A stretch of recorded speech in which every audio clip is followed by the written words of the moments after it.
I have no idea if people will find this video interesting, but I'm back on the porch with an even taller weed, which is now blossomed, and I have a book called Corn Snakes and Other Rat Snakes, a complete pet owner's manual, and it was published in 1996, so I thought we could kind of look through this book together as a little book club, even though I'm the only one with the book, and see how husbandry has changed in the past 24 years or so. So this was published 4 years before I was born, and obviously this is just one book out of like tons of probably care books at the time, but we get to still see a snippet of it. And I thought this would be a good time to plug Audible, of all things. If you'd like a free audiobook, you can use the link below. You get a trial 1-month subscription. I've used Audible for a couple years now, and basically you can just listen to books. Personally, I'm a god-awful reader. My reading comprehension skills are horrendous, and I'm still a pretty bad listener as well, but I'm better at listening to books, and I can also do it while I'm driving and stuff. And most recently I listened to Don't Burn This Book by Dave Rubin, and before that I also listened to a lot of biographies like Steve Jobs, Jeff Bezos, Elon Musk. I really like those. And right now I'm listening to Henry Ford's autobiography, so I'll link my recommendations below and you can check it out. If you use the trial, you can cancel it and you don't get charged, and you can still actually keep the audiobook. So if you want a free audiobook and you want to give me $5 by using my link, we can do that, and we can start looking through this manual. Basically, it's just like a care video, but in book form. Who knew those existed? So I just got bit by something.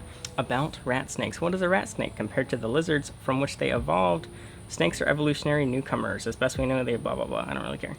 I'm mostly just looking for the care. The first chapter is acquiring your rat snake, and there's actually an illustration of a rat snake in a tree. So to any of the elderly viewers watching these videos, if you've been keeping reptiles for a while, you probably know better than me, but it definitely looks like it was a bit more difficult to find captive bred species of reptiles, especially of certain species that even now aren't bred in captivity too often. And for the most part, you're oftentimes stuck just trying to find someone that wild caught animals. But it does look like people still bred corns and rats 20 years ago, because it's not that long ago. But it says, choosing a healthy rat snake. Keeping a rat snake in captivity over a long period of time is a lot easier if you start with a healthy snake. Who knew? A good idea, I guess. Actually, determining the state of health of a potential purchase may be somewhat difficult, because like all reptiles, they may behave normally, show no outward signs of ill health until they are seriously ill. But there are a few clues to look for when choosing a rat snake. That's still certainly true with a lot of the beginner species, because beginner species are normally hardier, they can normally withstand more neglect, but in turn, that means that they can be neglected for a lot longer, and they can be sick without you noticing for a lot longer. Because for one, they have to, like in the wild, they need to look their best. They gotta look angry and aggressive and dangerous, because if they show any signs of illness, they'll probably be targeted by other predators, like say birds or whatever. But even here it talks about having to find a healthy one yourself, which is definitely still the case, and so I guess that hasn't gotten any better or worse necessarily when it comes to sketchy sellers. It has things that they recommend you ask the seller, so it looks like it's not really talking about catching one, but it is talking about people that have either bred or wild caught them themselves. And then sneezing, ask if the snake is sneezing, and I'm prefacing this a lot. And will it bite? Ask if the snake can be handled. A snake that does not strike wildly at an approaching hand will be easier for you to take home and care for. Also, location matters. The hobby of keeping reptiles is of course not limited to any one section of the US, Europe, or Asia, but availability of reptiles is questionably better in some regions of those countries than in others. And I've never heard of this before. I don't think this really applies anymore, but it's basically saying that there are certain regions of the country, for example in the US, that you're more likely to find a healthy snake from a good seller, I guess. I don't know why that is. It doesn't actually say. Dealers in the United, or maybe it's about to. In the United States, the largest reptile dealers are located in California, Florida, and New York. Reptiles are shipped by air freight from the larger cities in these states to wholesalers in other cities, who in turn supply pet shops, and in some cases herpetological breeders. So according to this book, dealers ship them to wholesalers, who then ship them to pet stores. Right now it's mostly just wholesalers breeding them themselves, so I'm not sure if a dealer means people that are going out in the wild catching them all and shipping them to wholesalers. I don't know why the wholesaler is the middleman. I feel like the pet store should be the middleman, but this is saying there's two middlemen. So I don't really know what that means. And it's saying that California, Florida, and New York. Florida is definitely still a big state. California, I don't consider to, like, they don't really have many big breeders. But I think now they also are one of the states with the most regulation. Not surprising, look at California. Like, we could probably guess that. Same with New York. It's also a very regulated state, but Florida has a lot less regulation. And other common states, probably Michigan is a big one, because obviously BHB, but there's also a lot of others around there. But yeah, there's definitely tons of locations all over the place. I think there's a lot in Ohio even. I could be wrong, but you get the idea that it's definitely spread out a lot in the last 20 years. Although pet shops can provide good information on the animals they sell, some rely on information given to them by the distributor or supplier. Unfortunately, information given, even inaccurate information, is often self-perpetuating.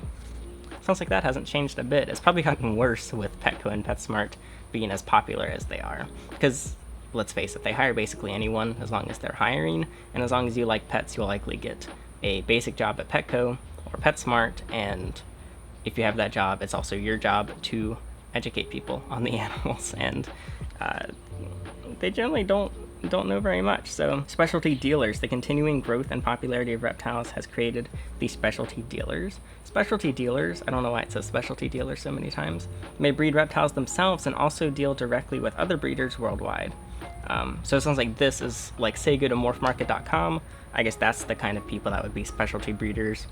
People like, again, BHB, because they were likely one of the first, like, successful big companies. Their imported specimens are, well, the specialty dealers are still not breeding, because it says the imported specimens are usually acclimated, have been fed, and often been subjected to a veterinary checkup. Okay, so it sounds like the majority of people are large dealers that import and collect, and then they sell to the wholesalers who kind of do the marketing out to companies.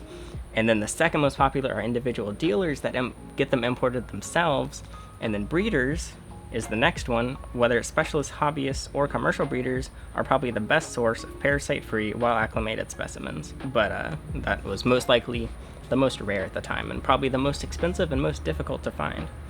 But now, basically every corn snake is captive bred. I don't think anyone really sells wild-caught corns or rats. Also, this book is focusing on rat snakes as the title, when now it's just kind of transitioned. Everyone focuses on the word corn. Obviously, they're very similar, and they're basically in the same group. I guess corns might be under rat snakes, but I'm terrible with the technicalities like that. This isn't what I ordered. Keep in mind that most rat snake species change color and or pattern throughout their long lives. I guess it hasn't said anything about morphs yet, so we'll see if we get to anything there. Shipping if necessary. There's a good chance the specimens you seek will be available only from someone from a distance. In this case, you'll have to have the rat snake shipped to you by air. For a hobbyist that has not done this before, shipping may seem intimidating. Be assured that the chances are excellent that your supplier is quite familiar with shipping. If you don't know, I sell reptiles myself at emeraldscales.com, and yeah, people are terrified of animals being shipped, but I'm very confident. I've done so many that I have no stress sending them out. And shipping out, we have about a 99.1% success rate. Shipping in is lower because people often make mistakes and don't follow our exact guidelines. That's probably more like 90%, or maybe 95%. But there are many things to be considered with air transportation. Among the method of payment being used, the best time to ship, where you should have your shipment sent, and what the best airline is to use. So it sounds like they do it kind of like mammal shipping at the time, where, say I want to ship a dog somewhere, I probably have to go through Delta and set up a whole thing. But now if you want to ship a reptile, you just go through FedEx, pretty much. And FedEx has their own planes and their own companies that ship, because they have their actual cargo planes themselves. But it sounds like it was more like having to pick your own airline here, and it was probably very expensive. Payment. This should be agreed upon and fully understood at the time of ordering, but bear in mind that you generally pay for the animal and the shipping charges in advance. It'll probably be necessary to get a money order or cashier's check. I guess there's no PayPal in 1996. I mean, when did Elon create X.com? I don't know what year. That was probably right around this time. So you have to mail them a check. I don't know what a cashier's check or a money order is. An alternate payment of method, I'm not a good reader. An alternate method of payment is COD. However, this can be expensive and inconvenient. Most airlines will accept cash only for the COD. And there's a $15 fee in addition. Is that like the airline is the middleman? Like they manage your money? Maybe the airline takes the money until you say the animal is good and then they give it to the seller? I don't know, it's not very specified in this, but I'm guessing most people just knew what this stuff was, and most people probably do. I'm just an idiot. Arrival. After a reasonable time, call the airline on which your shipment is traveling and ask them for the status of the shipment. The airline will need the air bill number to trace the shipment. Pick your shipment up as quickly as possible. So you have to call the airline for updates, and then go to the airport to pick up your reptile. Pick it up as quickly as possible. You'll have to pay for your shipment before you can inspect it. Once you're given your shipment, open and inspect before leaving the cargo facility. Well, we got the idea of the buying process. I guess I can't complain too much because now we can just list it online. Money gets PayPal'd, animal automatically gets marked as sold, and then we just verify with the customer and ship with FedEx on a good day. Talks about general issues, respiratory problems, abscesses, mites and ticks, quarantining, how to quarantine. It's all just general, very similar to now. I'm curious what the treatment is for mites. If the problem is caused by mites, clean the cage and follow the instructions on page 20. Mites. These are more difficult to combat. These are more difficult to combat since they're smaller. Wait, more difficult than what? Oh, more difficult than ticks. A pervasive airborne insecticide, such as that contained in a no-pest strip, is an excellent combatant that alleviates the necessity of handling the snake. So I guess there was no preventamite, no reptile chemistry, no gerasimite, just no pest strips. I guess they would put them in the enclosure? I see, they would, yeah. Actually, I just remembered when my first ball python first had mites. He was my first snake.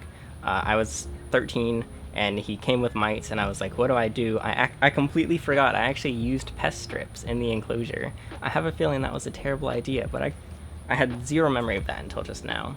And so I bought a pest cage, like an ant trap, and then I cut it open. This is what the instructions say, both in this and on, I guess, somewhere online. And you take the strip out and put it in the enclosure, which I have a feeling is a hazard for the animal. But now, when we have snakes coming with mites, we just use preventamite and reptile chemistry. Caging your rat snake. I did already look over this, and this is kind of a funny section, because there's two styles of caging. The first is American style caging, and the second is European style caging, and here's their description of each. Over the years, American herpetologists have become known for caging snakes in the simplest, most utilitarian manner possible. American hobbyists usually opt for the bare minimum when setting up a cage. Many hobbyists begin in an empty aquarium tank or plastic shoebox and add little more than absorbent bottom of folded newspaper, paper towels, or aspen shavings, an untippable water bowl, and a hide box. The hardier rat snake species seems to thrive, and some, such as corn snakes, will even be bred in such Spartan quarters. I don't know if it's just me, but I feel like the writer is a little bit passive-aggressive, and I don't know if they're from Europe or if they just really hate American caging. So yeah, I've definitely heard. Well, first, before we talk about it, I guess let's read the European. And then for the American, it's just a picture of a shoebox and then a sad little corn snake with a bowl and newspaper. It's all illustration. And then the European is this big, beautiful terrarium. And it says, European style, in direct contrast to the starkness preferred by most American hobbyists, their European counterparts have become well known for the intricacy of detail that goes into the construction of their terrarium interiors. The Europeans, it seems, prefer to reconstruct a little corner of nature, a working miniaturized ecosystem in their terraria. This concept has stood that Europeans in the good stead for several... The good stead, what does that mean? For several rat snake species, considered difficult to impossible by most American hobbyists, are rather routinely bred by continental herpetoculturists. The European concept is to fit the terrarium setting to the species in question. So basically, I think you get the idea. It's comparing the basic rat system to the naturalistic bioactive enclosure, and they're basically saying there's this contrast between Europe and the US. Personally, I've noticed, based on what's sold by companies, in the US you can usually only purchase glass aquariums and large PVC enclosures, and even the PVC companies are pretty new. In Europe, however, you can find a lot of sellers that actually sell pre-made wooden enclosures. I got an enclosure actually sent to me by a company, and I'm gonna try that out soon, so you'll get to see that. But yeah, you can see the huge contrast, and I have a feeling this person prefers the European style. But I think now, 20 years later, there's definitely a big merge. It looks like there's a majority still where Usually the American keepers have the very bare minimum, but there's definitely a big growing community that are adopting the European style, if you want to call it that. So yeah, but I thought that area was funny. It shows how to basically build a terrarium. Keep one end of the tank 65 to 75 degrees Fahrenheit, and the other end 75 to 82 degrees Fahrenheit, with a spot as high as 95 degrees Fahrenheit for warm, loving species. It's very specific. It's down to the single degree, like 75 to 82. I don't know why it's not 75 to 83. I've never actually seen a care guide say for a corn snake down to 65, but I mean, they would be fine. They're here from North Carolina, and I mean, they get freezing, so obviously they can handle pretty decent temperatures. We are often asked whether we feel ultraviolet illumination is necessary for rat snakes, also known as UVB. Our answer must be that while it may not be absolutely mandatory, it sure can't hurt. Unfortunately, I think that's a little different now because there are so many morphs, and a lot of people argue that albino species have a lot more sensitive, or albino morphs have way more sensitive eyes, and they actually get damaged or uncomfortable or affected by UVB. And I have noticed myself that the albino animals are not a big fan of UVB, and they avoid it even more. And when they are given it, they seem to avoid coming out a lot more often than those that are not albino with UVB. Humidity can be important, and they just talk about humidity. So far, all the care is identical. The only differences are the acquisition of the animal, and the treatment. Basically, there's way fewer products available, way fewer sellers, way fewer locations, and much more difficult shipping and payment. But I'm sure that was with pretty much any product, because you don't really get that many things shipped in the 90s. I assume it's probably mostly just letters, and then the rest is local. It also talks about how to feed a reluctant feeder, or a snake that is not interested in eating or refusing food. It says try a bunch of different types, small prey items, and then there's an illustration that has a green anole, a brown anole, a tree frog, a chick, a rat, a mouse, a gerbil, a hamster, and just a bunch of others. It's basically just saying try every single thing out there.